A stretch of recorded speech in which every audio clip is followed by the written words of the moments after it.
السلام عليكم ورحمة الله تعالى وبركاته. دائما معكم مطبخ وتدابير سكينة.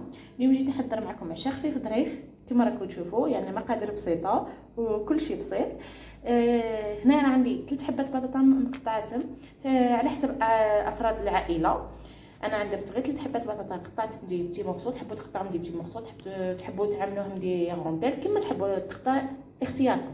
هنا راه عندي المقادير كما راكم تشوفوا. هنا راه عندي مغرفه صغيره كمون، مغرفه صغيره طماطم مصبره، الملح على حسب الذوق، شويه زعفران ما كثرش لانه يطلق، مغرفه صغيره يعني تاع فلفل اسود، ومغرفه صغيره تاع فلفل الاحمر، وزوج فصات ثوم، عفوا زوج فصات ثوم، وشويه قزبر، وكاس ماء كما راكم تشوفوا حجم الكاس. يلا نحضروا كيف العشاء تاعنا خفيف ظريف، يعني نحضروا بطاطا متومه.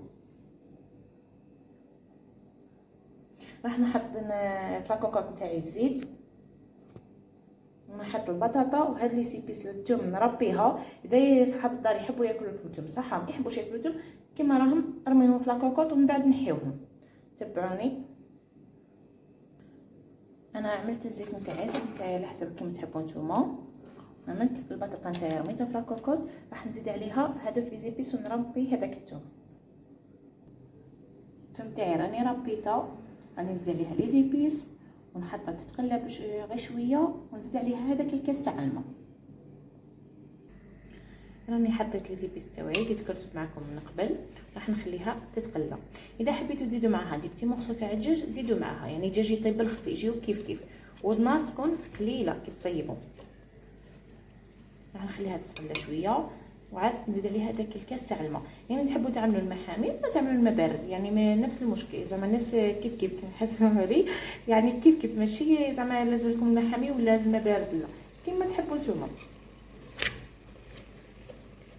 خليوها تتقلى شويه، يعني عشاء خفيفه ظريف. نتمنى انكم تجربوا الوصفه، حاجه خفيفه تحطوها تزيدوها مع السلطه وراكم وجدتوا عشاتكم. البطاطا تاعنا راها تقلات شويه، غادي نزيد عليها هذاك الماء، يعني هذاك الكاس تاع الماء.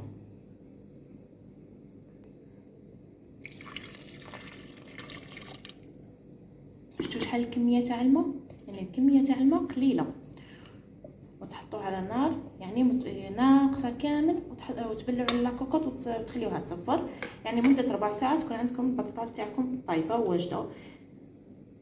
درك راني ماشيه نبلع لاكوكوط تاعي ونقص الكاس. البطاطا تاعنا راها واجده دروك كما راكم تشوفوا. شفتوا الكاس تاع الماء اللي عملته راها واجده. بالصحه والراحه. غادي تشوفوها معايا في صحن التقديم. نتمنى ان تعجبكم الوصفه، انكم تجربوها وبصحتكم. بطاطنا ها هي واجده دروك في صحن التقديم كما راكم تشوفوا. شوفوا الحبات تفتت بوحدها كما راكم تشوفوا. بصحتكم ورحمتكم. نتمنى ان تعجبكم الوصفه وتجربوها بالصحه والراحه.